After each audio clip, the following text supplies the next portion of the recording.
My name is Rouse. This is Tidewater Waves. Thank you for coming out, Councilman. Yeah, so we'll just start off with the basics. Who are you and where are you from? My name is Rouse. Originally born in Norfolk, Virginia, in Youngs Park. Moved to Virginia Beach around middle school years. Went to Lynn Haven Middle School, First Colonial High School.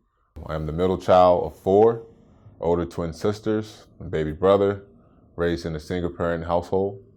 I'm a graduate of Virginia Tech, also an all-conference player and retired NFL player for the Green Bay Packers, New York Giants, and Arizona Cardinals. Now I am a city councilman for the city of Virginia Beach, which I consider my hometown. And you've accomplished a lot. So growing up in Virginia Beach, Norfolk, a smaller market, did you think that you would accomplish all that you have to this day? Well, I think it's a good question. I think when you look at it growing up in impoverished conditions, you kind of look up to mentors and people who have helped put you on the map. People like the late, great Pernell Sweet Pete Whitaker from Norfolk, Virginia, as well. People like Bruce Smith, then came along, Michael Vick, Allen Iverson, guys like that. So for me, it was just a matter of making sure I had my education. That was something that was very important to my mother. Make sure we graduate from high school first because we couldn't afford college. And then just so, behold, God blessed me with football talents. And I was able to secure a full athletic scholarship to the University of Virginia Tech. Okay. So was playing in the NFL a dream of yours, or it just kind of played out like that? It was a dream of mine, but I truly believe that, when you take on a task, you want to become the best at it. When I started playing football, I was just a novice. I practiced every day. I worked hard. I did all the things that other guys wasn't willing to do. I put forth the effort, and I wanted to rise to the highest level that I could. Doing so, that granted me and helped me secure a football scholarship, which I took advantage of that. Got my degree, a Bachelor of Science degree in sociology, and just so happened and got drafted by the Green Bay Packers. So I had a great time in the NFL. I secured my dream, but more so it's about accomplishing a goal, about being the best. And when did you begin to have political aspirations?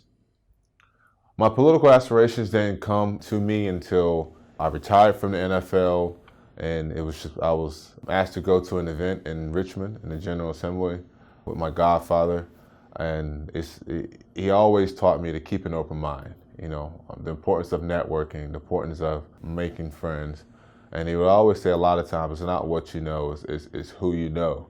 And so upon going to Richmond and learning from delegates on both sides of the aisle on what it takes to legislate, to put in laws, what it takes to help bills get passed, this whole broader world of politics was open to me. And having a degree in sociology and learning how the community works, I thought it was the perfect fit for me to go into politics and learn how those who help legislate and run our country, how they make those decisions and how that affects us on every single level, from the local, state, and federal level. Okay. And you speaking on education and your degree, how a little more specifically did that education help your transition into office? Well, again, I think a lot of times for particularly a lot of youth who are growing up in poverty, and being an African-American male, we think that sports is the way out of the projects, and we tend to think I got to be the best basketball player or a football player, and we overlook the educational process and how that is in itself is much more important than actually playing a sport. And I want to thank my mother for making sure she instilled that in me, making sure that I understood the value of education. Because when Frank Beamer first came down and offered me a full scholarship, I was able to take advantage of that. But not only that, it was my teachers along the way, whether it was at Lynn Haven Middle or First Colonial High School or Mr. James from Burton Elementary School, who helped me understand the importance of education.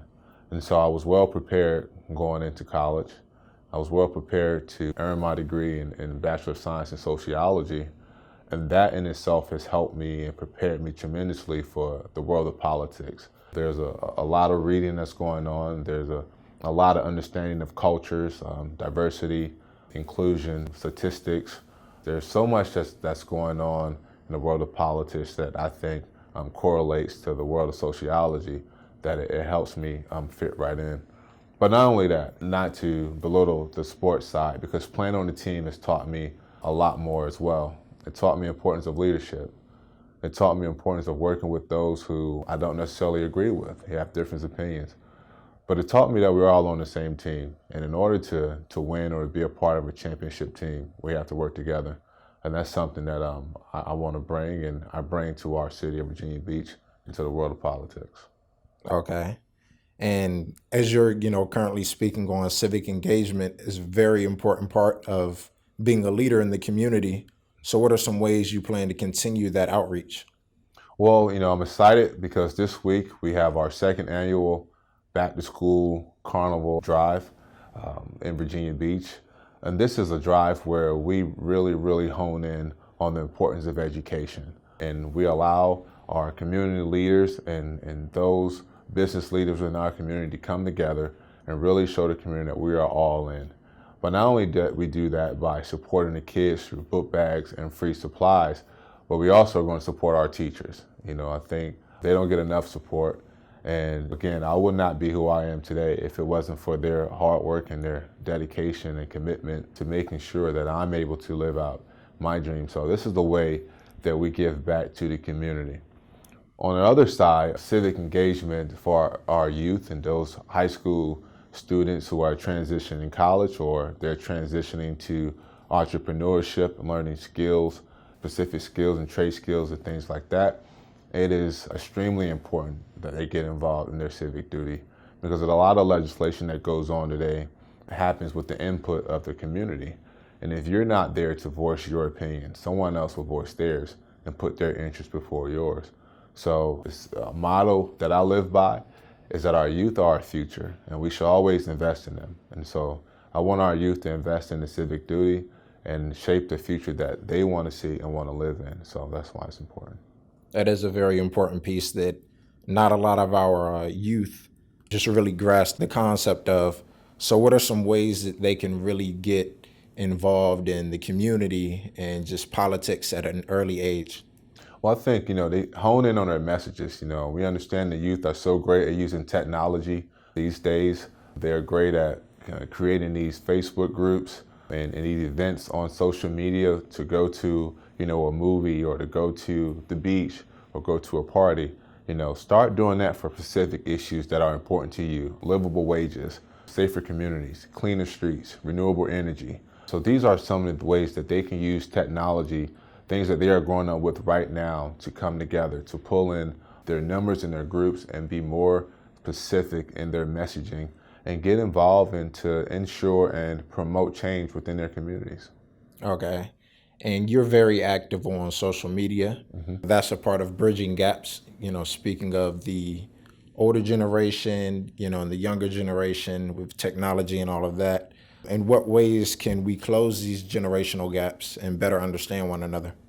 Well, I think as the world continues to evolve at such a rapid pace through technology, I think it's important that we do not forget our human interactions, direct human interactions, the good mornings, the how are yous, the open up the doors for strangers, these type of things, helping the elderly cross the street, making sure that you are there and promoting goodwill, so to speak, throughout your community goes such a long way, and making sure that we are all valued within our community. So I think that's a way to bridge those gaps between our elderly and the youth is to get back to those dinner table type conversations, but also just being a good person, being a good human being within your community.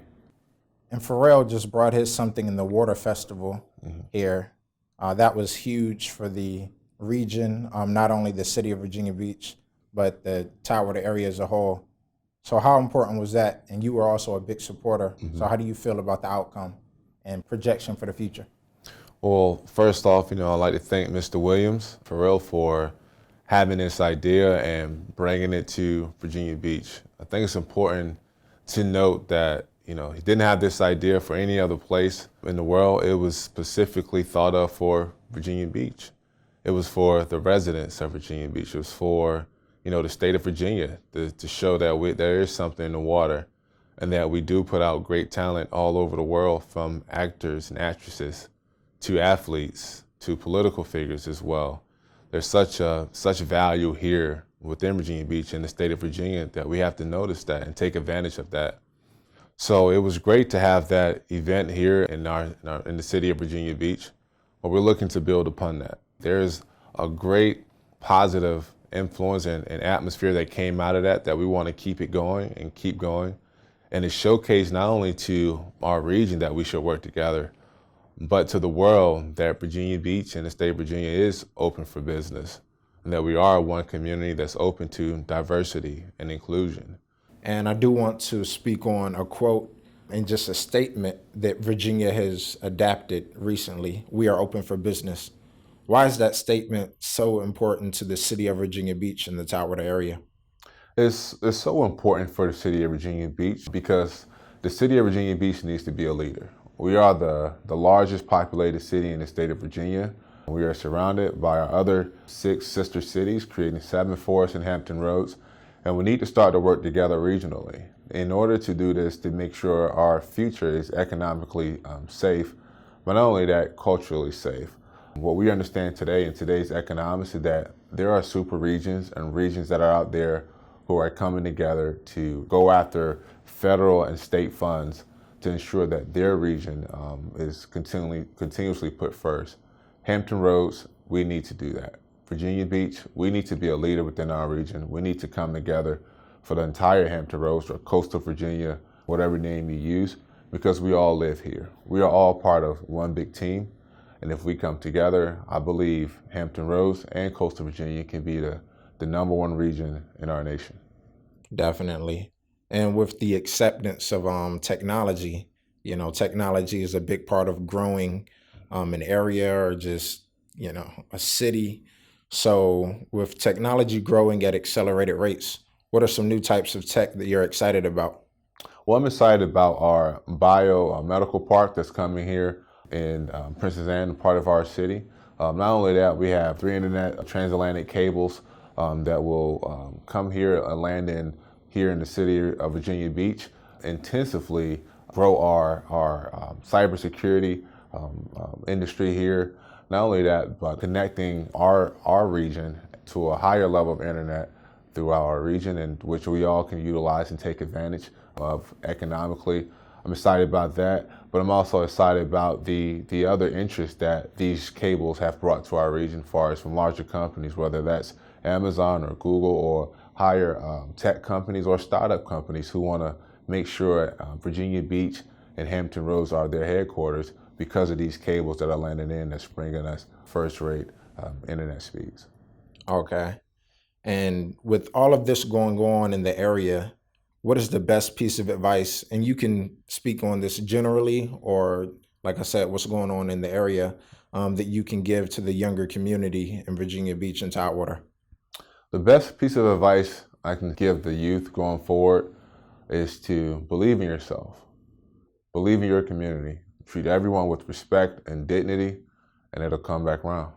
There's a saying that says, you can go faster alone, but you can go farther together, and we must do it together.